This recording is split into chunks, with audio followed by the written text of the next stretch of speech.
के लिए। अनु रानी ने एशियाई खेलों में जैवलिन में स्वर्ण पदक जीतकर देश का नाम रोशन किया है। अनु ने पारिवारिक मुश्किलों को पीछे छोड़कर ये सफलता और कड़ी मेहनत से हासिल की है। अनु की इस कामयाबी में उनकी मेहनत तो है ही, लेकिन सबसे बड़ी बात जमीनी स्तर पर उपलब्ध सुविधाएं भी हैं।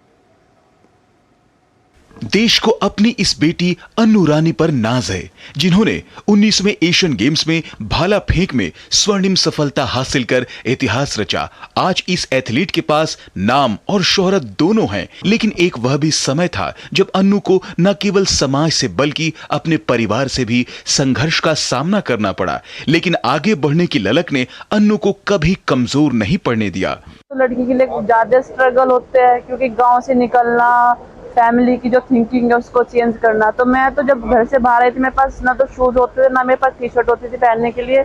और तो मैं फिर पड़ोस में कोई गेम कर रहा था, उसका शूज लेके आती थी, टी शर्ट पहनती थी, फिर कॉमर्शियल खेलने जाती थी, फिर वापस आके उसका वो वापस करती थी। तो मतलब काफी लंबी कहानी है, तो काफी स्ट्रगल करना पड़ा था।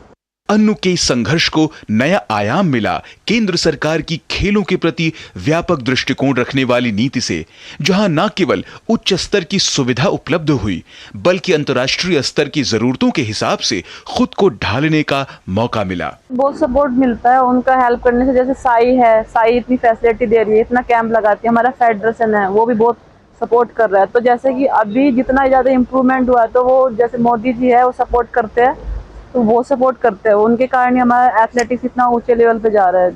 अनु का यह मेडल लड़का और लड़की में भेदभाव रखने वाली समाज की संकीर्ण सोच वाली मानसिकता पर तो प्रहार है ही साथ उन आलोचकों को भी करारा जवाब है जो बड़ी प्रतियोगिताओं में अनु के प्रदर्शन को कम आंका करते थे। तो अनु रानी की ये कामयाबी जो है वो उस सामाजिक कुप्रथा पर एक तरह से चोट है जो कहीं ना कहीं भेदभाव की मानसिकता से ग्रस्त है।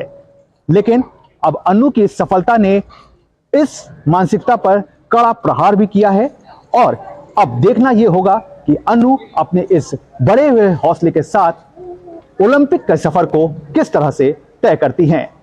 हांगझू से मैं गौरव कुमार, डीडी न्यूज के लिए। तो इस विशेष कार्यक्रम में फिलहाल इतना।